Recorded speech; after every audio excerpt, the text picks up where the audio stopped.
Assalamualaikum warahmatullahi wabarakatuh and welcome to my YouTube channel. Di video kali ini saya akan membahas tentang manajemen krisis public relations dengan menggunakan teori situasional publik. Seperti apa? Mari kita bahas sama-sama.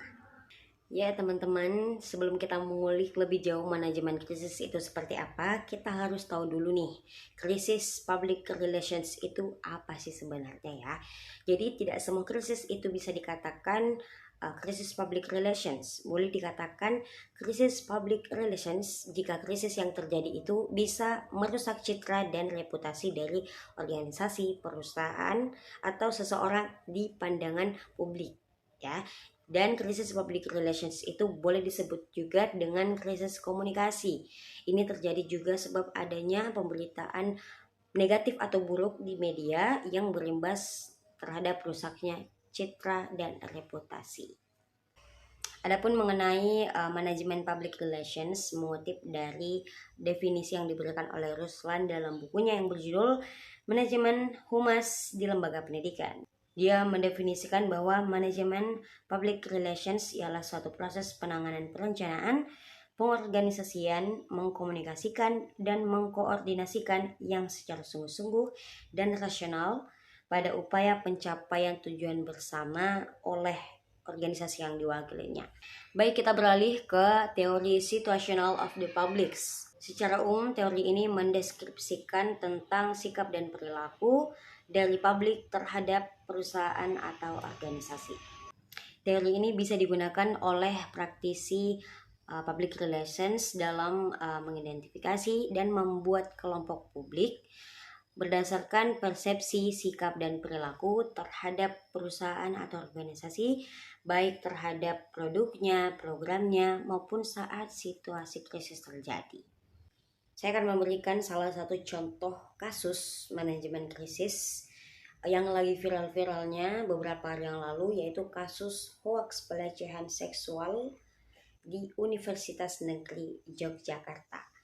Jadi kasus ini itu awalnya viral di media sosial X atau sebelumnya Twitter pada Kamis tanggal 9 November 2023 dengan nama akun @unynfs yang mencurahkan isi hatinya sebagai mahasiswa baru yang katanya mengaku telah dilecehkan oleh cuttingnya atau kakak tingkat ya di fakultasnya, di Fakultas Matematika dan Ilmu Pengetahuan Alam. Dan dalam unggahan tersebut terduga korban ya bernarasi seperti ini. Aku nggak nyangka kuliah di UNY malah direndahin kayak gini. Jadi aku maba dan kenalan sama cutting ini dari bulan Februari. Waktu itu kenal karena acara fakultas. Kukira dia baik. Ternyata dia cabul. Aku udah dilecehin sama dia dari Oktober sampai sekarang. Nah, tak lama unggahan ini viral dan menjadi pastinya perbincangan warganet ya. Dan banyak sekali yang memberikan support dan dukungan semangat juga karena sudah berani untuk membuka suara. Apalagi kasus pelecehan seksual ini hal-hal yang besar ya, apalagi bagi kaum perempuan. Nah, unggahan lainnya juga si terduga korban ini membeberkan dengan jelas nama lengkap dan nomor induk mahasiswa dari terduga pelaku, yaitu Muhammad Fahrezi. MF ini salah satu mahasiswa dari Fakultas Matematika dan Ilmu Pengetahuan Alam UNY dan juga merupakan salah satu anggota badan eksekutif mahasiswa. Jadi di sini dalam krisis jika dikaitkan ini besar banget ya, banyak pihak yang akan berdampak pada citra dan reputasi di pandangan publik pastinya, dan terkhusus pada citra perguruan tinggi. Jika dilihat dari tipe krisis, maka kasus ini masuk ke dalam kategori emerging crisis atau krisis yang baru ada.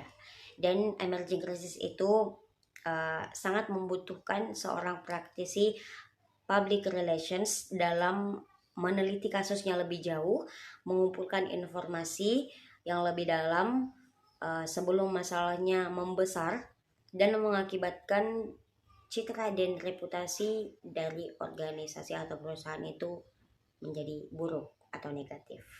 Beralih ke manajemen krisis. Jadi penanganan seperti apa yang dilakukan dengan pihak-pihak yang terkait atas kasus ini.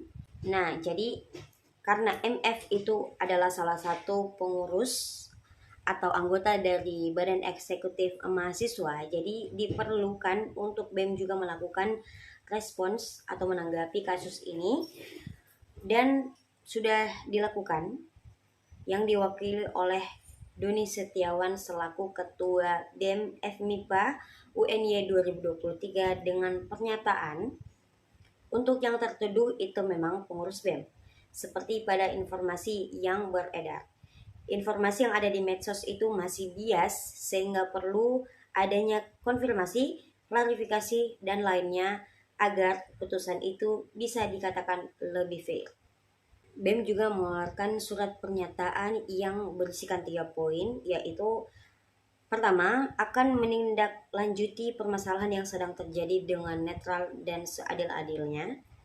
Poin kedua, hal-hal yang sudah dan sedang diusahakan untuk menindaklanjuti informasi yang beredar dengan membangun komunikasi dengan pihak pimpinan FMIPA dan Universitas Yogyakarta untuk mensinergikan langkah yang akan dilakukan.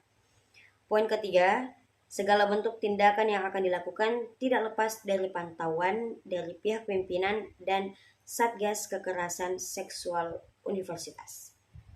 Langkah penanganan selanjutnya yaitu respon dari Wakil Dekan Bidang Perencanaan, Keuangan, dan Sumber Daya FMIPA UNY, yaitu Bapak Ali Mahmudi, yang mengatakan bahwa pihaknya sudah memanggil terduga pelaku atau MF untuk dimintai klarifikasi pada Jumat 10 November 2023. Nah, dari hasil klarifikasi tersebut tidak didapatkan bukti chat yang mengandung unsur pelecehan seksual hingga intimidasi dan ancaman seperti apa yang viral di media sosial. Namun Bapak Ali ini tidak mau mengambil keputusan yang gegabah ya, terlalu cepat dalam mengambil keputusan, dan tetap melakukan koordinasi dengan Satgas Anti Kekerasan Seksual UNY untuk membantu dalam menindaklanjuti kasus dugaan pelecehan seksual tersebut. Pihak kampus pun yang bekerja sama dengan Satgas Anti Kekerasan Seksual ini melakukan penelusuran lebih dalam lagi yang mencari tahu siapa sih sebenarnya terduga korban dalam kasus ini, karena semenjak kasus ini viral di media sosial, identitas terduga korban ini tidak pernah terpublish. Jadi warganet hanya tahu bahwa korban ini seorang mahasiswi baru yang menjadi mahasiswa di Fakultas Matematika dan Ilmu Pengetahuan Alam dan berkenalan dengan Kating, yang Kating ini adalah seorang anggota BEM. Dan poin penting dalam kasus ini yaitu klarifikasi dari terduga pelaku, dan MF sudah melakukan klarifikasi di media sosial, tepatnya di Instagram pribadinya, dan ia menegaskan bahwa tidak pernah melakukan pelecehan seksual apapun kepada siapapun dan sangat merasa dirugikan dalam beredarnya kasus ini. Dan MF bersama kuasa hukumnya sekaligus kakak kandungnya juga menindaklanjuti kasus ini dengan membawa ke pihak yang berwajib.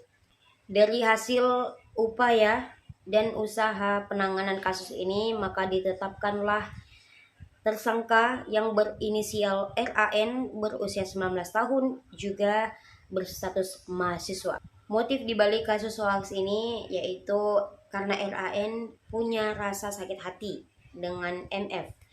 Jadi ceritanya itu RAN mendaftar ke salah satu komunitas di UNY tetapi ditolak oleh panitia dan panitia lebih memilih MF. Kasus ini jika dikaitkan dengan teori situasional publik, maka bisa kita kategorikan bahwa di sini publik bersifat aktif karena banyak sekali komentar, banyak sekali warganet yang mengungkapkan pendapatnya terkait kasus ini, baik di unggahan Twitter atau X sekarang ya, sampai ke laman Instagram pada saat MF melakukan klarifikasi, dan rata-rata komentar yang ada itu hampir sama semuanya, yaitu menuturkan kata-kata yang negatif kepada terduga pelaku, padahal kabarnya masih simpang siur, masih kabar burung, belum ada data yang valid. Tapi ketika sudah ditetapkan bahwa berita ini hoax, beramai-ramai juga publik memohon maaf karena sudah suuzon sama terduga pelaku. Dan memang pada teori ini dijelaskan oleh Bruring bahwa teori situational of the publics ini memiliki asumsi dasar, salah satunya individu yang berbeda memiliki sebuah perilaku yang lebih konsisten dan hampir sama saat mereka berada pada situasi yang sama. Jadi boleh kita lihat ya, teori ini berkaitan dengan kasus hoax ini tersebut karena dilihat dari komentar warganet yang hampir rata-rata sama, walaupun datanya belum valid, tapi sudah menuturkan kata-kata yang negatif untuk terduga pelaku. Jadi penting juga bagi kita sebagai pelaku media sosial untuk bijak dalam menggunakan media sosial.